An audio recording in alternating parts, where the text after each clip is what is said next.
Modern servitude is voluntary, consented to by the mass of slaves who trudge along the face of the earth. They themselves buy the commodities that enslave them every day more. Slaves procure alienating jobs that are bestowed upon the tame. They themselves choose the masters whom they will obey. For this absurd tragedy to play out, it has been necessary to breed in them the ignorance of their own exploitation and alienation. Behold the bizarre modernity of our time, as with the slaves of antiquity, serfs of the Middle Ages, or the working class of the first industrial revolutions. Today we bear witness to an emerging class of the totally enslaved. The difference being, they don't know it, or better yet, choose to ignore it. They fail to recognize the one weapon available to the enslaved: rebellion. Slaves accept without question the pitiful life that was manufactured on their behalf. Apathy and resignation are the sources of their misfortune. Behold the nightmare of the modern-day slave, whose sole aspiration is to be swept away by the macabre dance of the machine of alienation.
As slaves build their world with the alienated strength of their work, the world's decor becomes the jail they will be forced to inhabit, a squalid world lacking taste and scent, a host to the misery inherent in the dominant mode of production. This decor is in a state of perpetual construction. Nothing in it is constant. The ceaseless redesign of the space that surrounds us is justified by the generalized amnesia and insecurity that its inhabitants must live with. The system's objective is to fashion everything in its image. Every day the world becomes dirtier and noisier, like a factory. Every inch of land in this world belongs to a state or to an individual. This social theft through the acquisition of lands is manifested by the omnipresence of walls, fences, barriers, and frontiers. These are the visible marks of the divide that invades everything. The unification of space for commercial ends, however, is the grand objective of our sad age. The world must become an immense and efficient highway in order to facilitate the transport of merchandise. Every obstacle, human or natural, must be destroyed. The inhumane concentration of modern-day slaves into reduced, crowded spaces reflects their lives and evokes cages, jails, and caves. But in contrast to slaves or prisoners, the modern-day slave pays for his cage.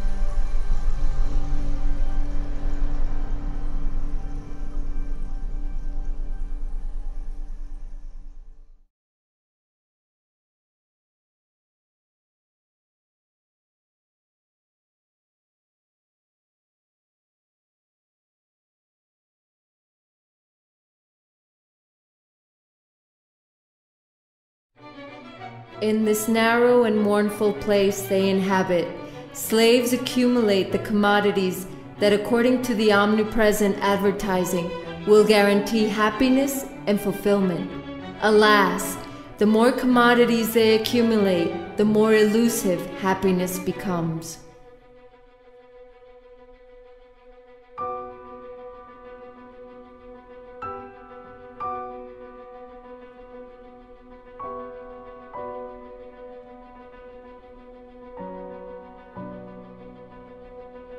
Commodities, ideological by nature, estranged from his work, he who produces them, and divorced from his life, he who consumes them.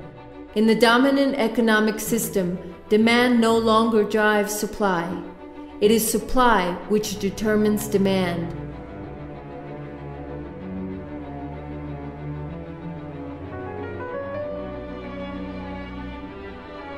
New needs are periodically manufactured and hence considered essential by most people. It began with the radio, followed by the automobile, later the television set, the computer, and now the cell phone.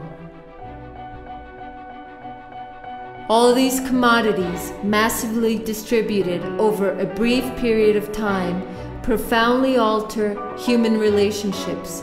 They serve to isolate human beings from their fellow creatures, while at the same time they propagate the dominant messages of the system. Everything we possess will in turn possess us.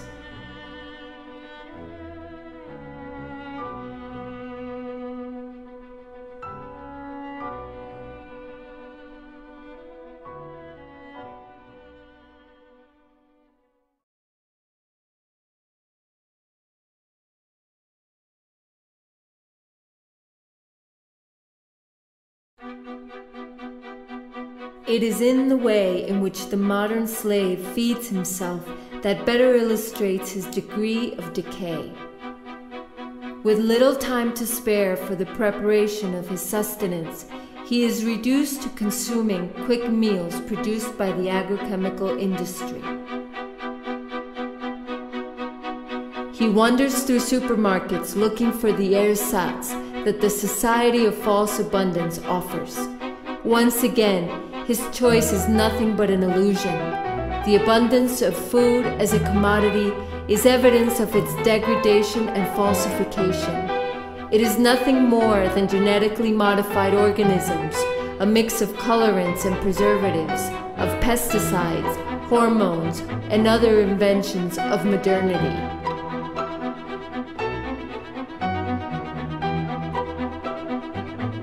Immediate gratification is the motivation behind how a slave chooses to feed himself. This is the motivating factor for all forms of consumption. The consequences are everywhere evident. However, it is when faced with the indigence of the majority that the Westerner can rejoice in his position of privilege and frenetic consumption. As a consequence, misery is ubiquitous in a totalitarian mercantile society.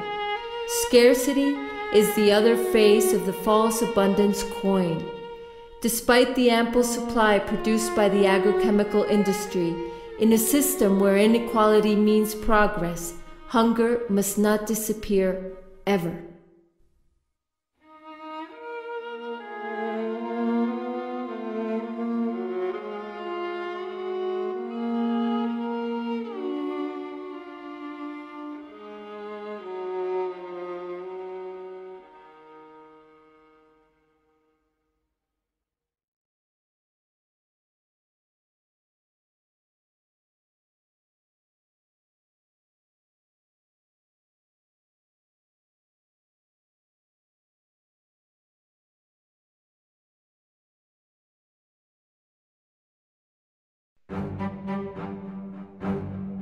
The other consequence of the alleged food abundance is the multiplication of concentration factories and the massive and barbarous extermination of species for the sustenance of the enslaved. That is the essence of the dominant mode of production.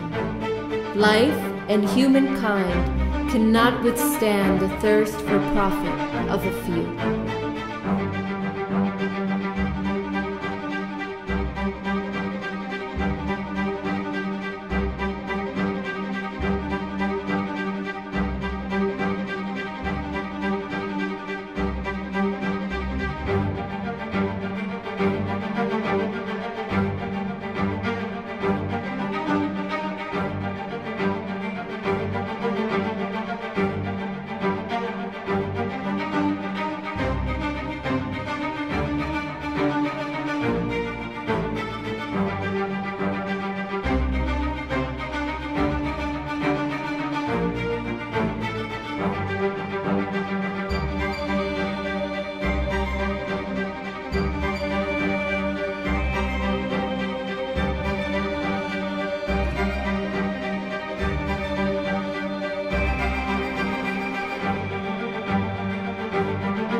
The pillage of the planet's resources, the massive production of energy or commodities, the waste products of the ostentatious consumption, jeopardize the possibilities of survival for our planet and the species which inhabit it. However, in order to pave the way for brutal capitalism, the growth must continue.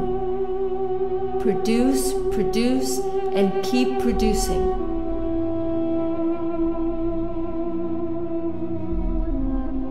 Those who contaminate are today misrepresenting themselves as the saviors of the planet. Those show business buffoons, sponsored by multinational firms, try to convince us that a simple change in our habits will be enough to save the planet from disaster. And while they blame us, they keep on contaminating the environment and our souls. Those poor pseudo-ecological views are repeated by corrupt politicians in need of advertising slogans. Those in charge take pains to avoid making significant change in the production system, and as always, change is half-hearted and superficial. Things remain as they are and have always been.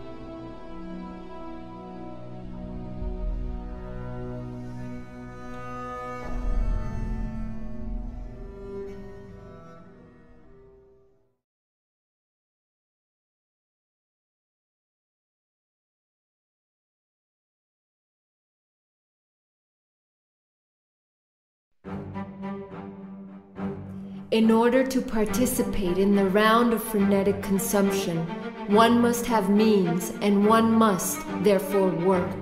In other words, one must sell oneself.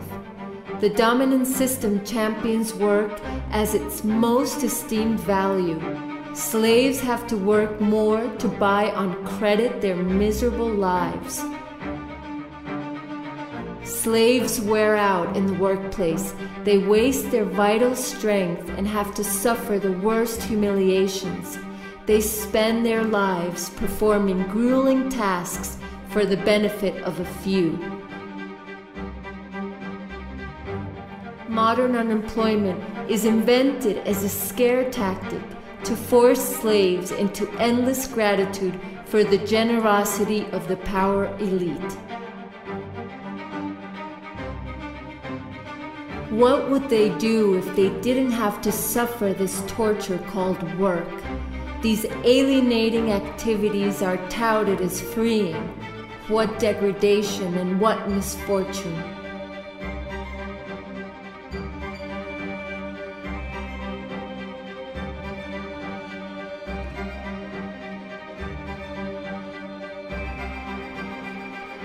Always pressured on by the time clock or the whip, every movement of the slave is designed to increase productivity. The scientific organization of labor is at the heart of the worker's divestment from himself, the fruit of his labor and his time, which is misspent in the automated production of commodities or services. The worker's labor is mistaken for that of the machine in the factories or the computer in the office. Paid time will never be recovered. Every worker is assigned a repetitive duty, be it physical or intellectual. The worker is a specialist in his own field. This specialization can be seen on a worldwide scale within the framework of the International Division of Labor.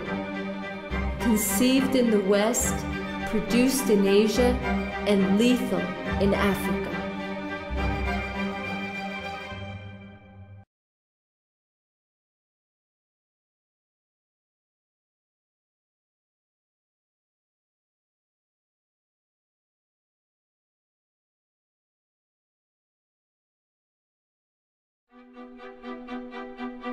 To the extent that the system of production colonizes every sector of life, the modern slave is manipulated into wasting his free time in leisure activities and planned holidays.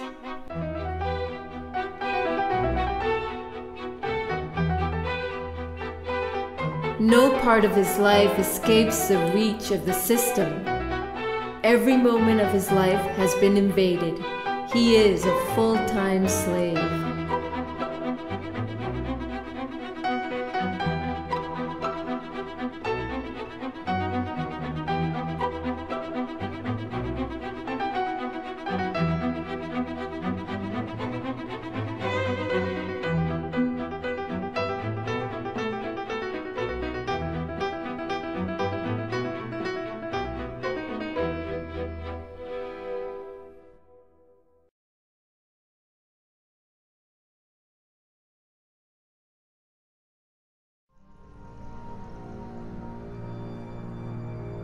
The generalized degradation of his environment, of the air he breathes, of the food that he consumes, the stress of his working environment, his entire social condition are the origins of the new diseases befalling the modern slave. His servile standing is an ill for which there will never be a cure. Only the complete emancipation from his present condition would allow the modern slave to recover from his suffering.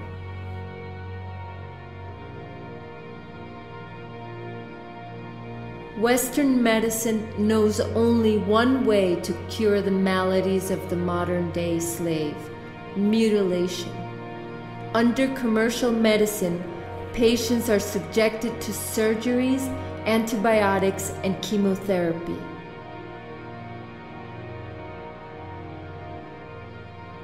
The origins of pain are never considered, only its consequences.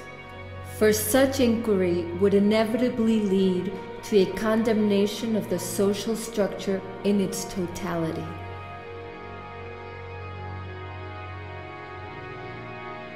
Just as the current system reduces everything in our world to mere commodities, so does it transform our bodies into such, into the object of study and experimentation of the pseudo-wise men of commercial medicine and molecular biology. The masters of the world are set to patent every living thing. The complete sequencing of the DNA of the human genome is the point of departure of a new strategy bent on power. Genetic decoding serves no purpose but to considerably expand domination and control. As with many other things, our bodies no longer belong to us.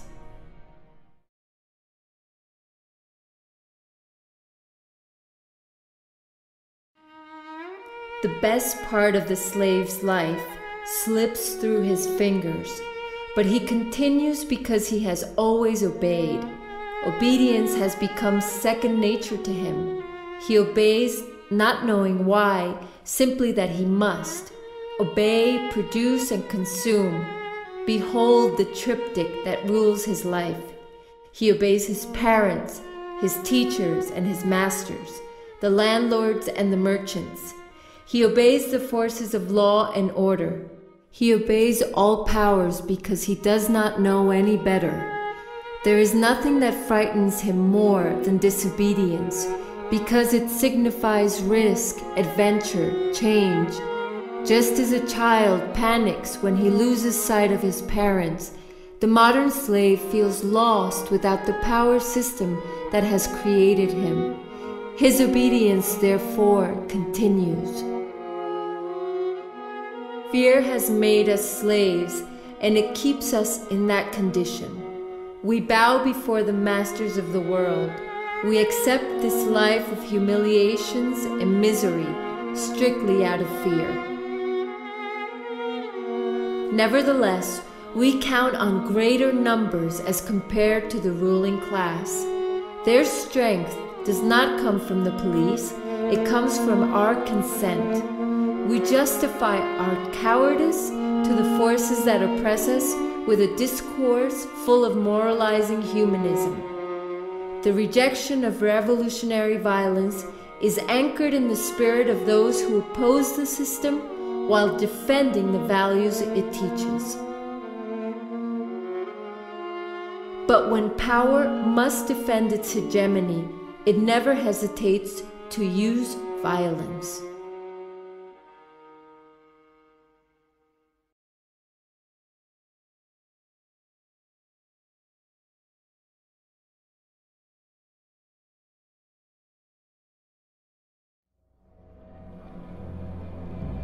Nonetheless, there are individuals who escape mental control, but they are under surveillance.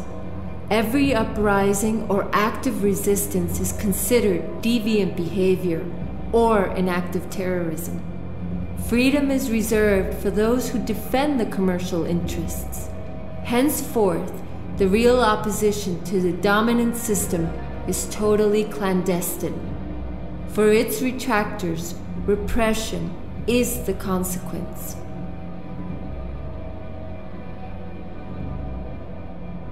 The silence of the majority of slaves facing this repression is the result of a political and media campaign that denies the existence of this real conflict.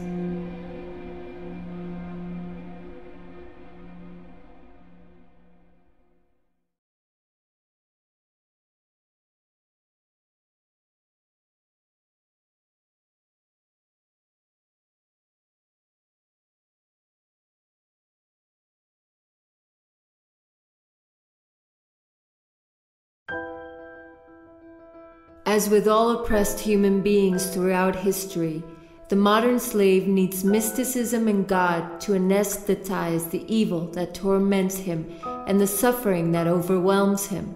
But this new God to whom he gave his soul is naught but nothingness, a piece of paper, a number that, through his common consent, acquires artificial value. It is in the name of this God that people work, study, fight, and sell themselves. It is for this God that man forsakes his values and is prepared to do whatever. He believes that the more money he possesses, the more free he will be from all constraints, as though ownership and freedom went hand in hand. But freedom is the asceticism that comes from self-control, from the desire and will to act, to be, not to have. One must resolve to never serve or obey under any condition. To be free, it is necessary to break with habits that no one, it seems, dare challenge. Today's slave is convinced that there is no alternative to the existing world order. He has resigned himself to this life because he believes there is no other. Herein lies the force of the present domination. Maintain the illusion that this system, which has colonized the entire world, is the end of history. It has convinced the subjugated class that this ideology is mankind's true state of nature, and as such, his logical condition. To dream a different world has become a crime condemned in unison by the media and all the entities of power. When in reality, the criminal is he who contributes, consciously or not, to the dementia of the dominant social structure. There is no greater madness than that of the present system.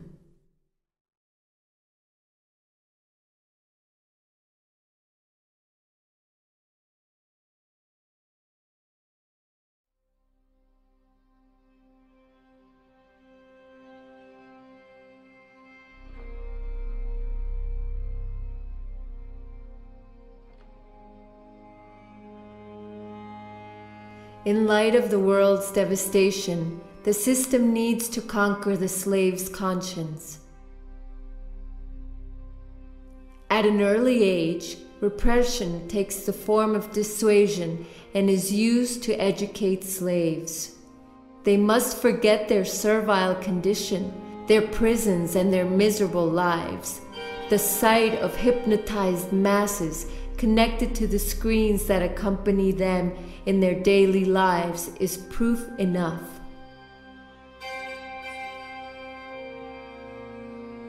They disguise their permanent dissatisfaction with the distorted image of a dream life made of money, glory, and adventure.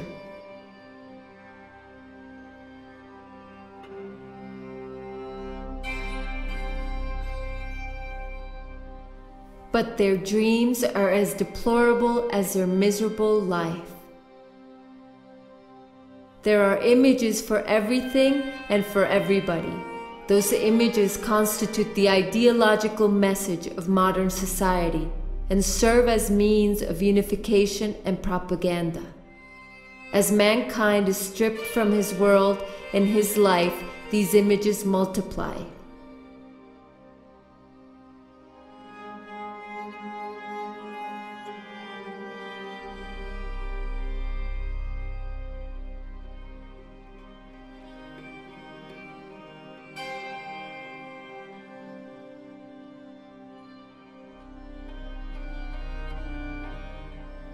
Children are the first target of these images. They must be made stupid, bereft of any reflective and critical thinking. All this is done with the disconcerting complicity of their parents, who have surrendered to the modern communication apparatus. They themselves buy the commodities that enslave their offspring. They abdicate their role in their children's education and entrust it to a mediocre and stultifying system.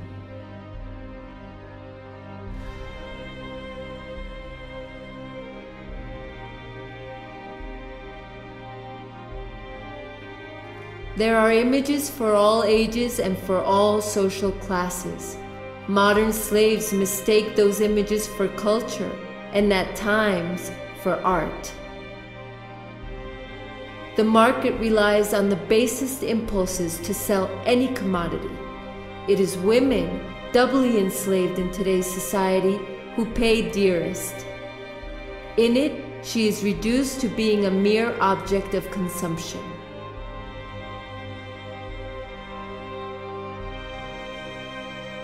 The image of uprising has also been divested of its subversive potential.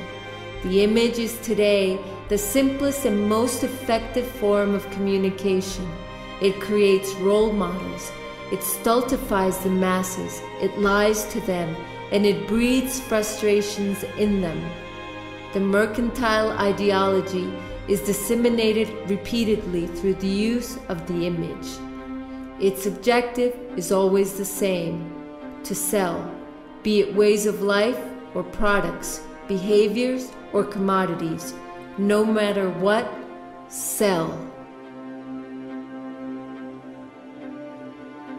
These unfortunate slaves entertain themselves, but the entertainment serves only to distract them from the ills that plague them. Slaves have left their lives in the hands of others to do whatever they will and pretend to take pride in it. They affect satisfaction, but nobody believes it. Even before the cold reflection of the mirror, they fail to fool themselves. They pilfer their time watching idiots who make them laugh, sing, dream, or cry.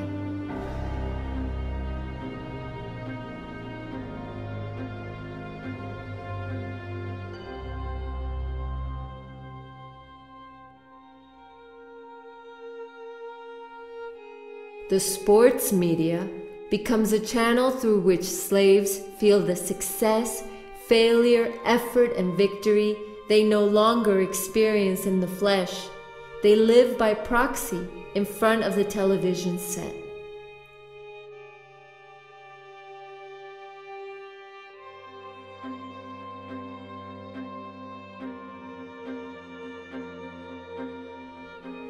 While the emperors of ancient Rome lulled their people into submission with the promise of bread and games, today's acquiescence is procured through entertainment and the consumption of emptiness.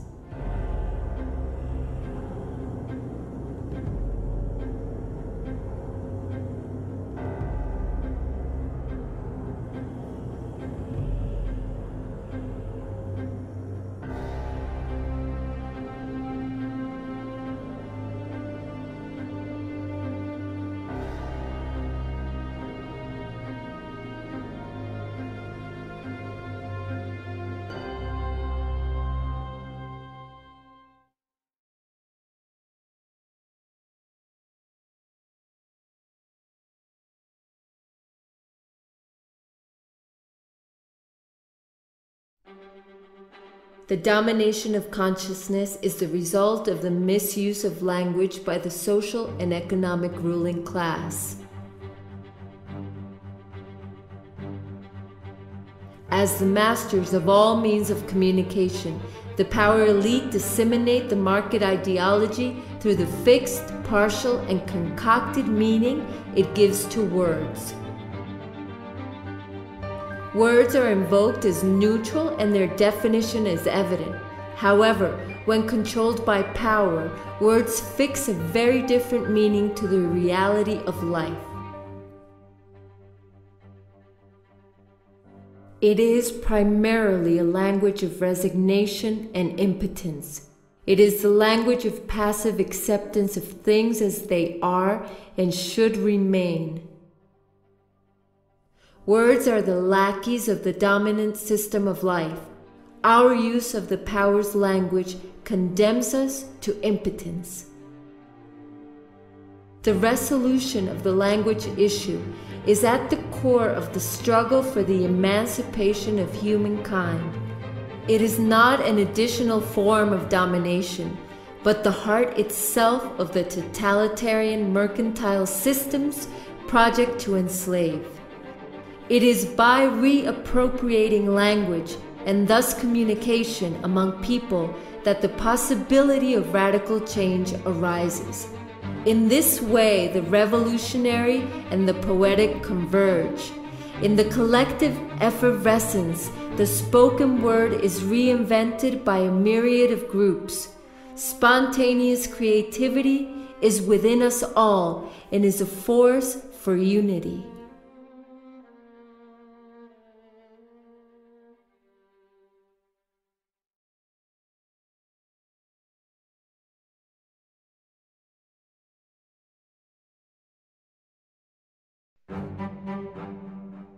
Despite his bonds, the modern slave is convinced of his citizenship.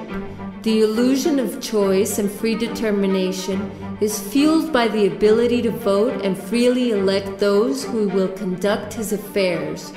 When it comes down to deciding the society we want to live in, is there really any fundamental difference between the Social Democrats and the populist right in France? Between Democrats and Republicans in the United States? Between Labor and Conservatives in the United Kingdom? There is no opposition, because the main political parties agree on one essential thing: the conservation of the present mercantile society. None of the political parties that enter into power question the commodities dogma. And those political parties, with media complicity, monopolize the airwaves. They squabble about trite matters, ensuring the status quo. They fight over who will hold the seats that the mercantile parliamentary offers. Those petty disputes are disseminated by the media as a distraction from the critical debate about the election of the society we want to live in. Appearance and triviality eclipse the confrontation of ideas. None of this resembles, not even from afar, a democracy. Real democracy is defined, firstly, by the mass participation of citizens in the governance of community affairs. It is direct and participative. The popular assembly and the permanent dialogue about the organization of a common life are democracy's most authentic expressions. Representative and parliamentarian forms of government usurp the name of democracy, limiting the power of citizens to the simple act of voting, that is, to nothing. Deciding between light gray and dark gray is not a real election. Parliamentarian seats are mainly occupied by the dominant economic class, be it the right or the pseudo-leftist social democrats. Power is not to be conquered, it is to be destroyed. It is tyrannical by nature, whether exercised by a king, a dictator, or an elected president. The only difference with a parliamentarian democracy is that the modern slave has the illusion of choosing the master he will obey. The vote has made him an accomplice to the tyranny that oppresses him. He is not a slave because masters exist. Masters exist because he elects to remain a slave.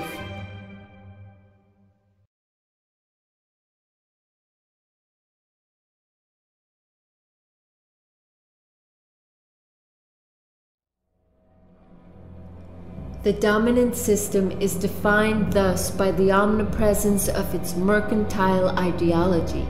It occupies every space and every sector of life. It calls us to produce, sell, consume, and accumulate. The dominant system has reduced all human interaction to dry mercantile relationships and considers our planet a mere commodity. Our duty is to be servile. The only recognized right is the right to private property. The only God it worships is money. The right to appear is monopolized by those in power. The stage is reserved for the men and speeches that uphold the dominant ideology. Critical thinking is drowned out in a sea of media that determine what is right and what is wrong, what can and cannot be seen.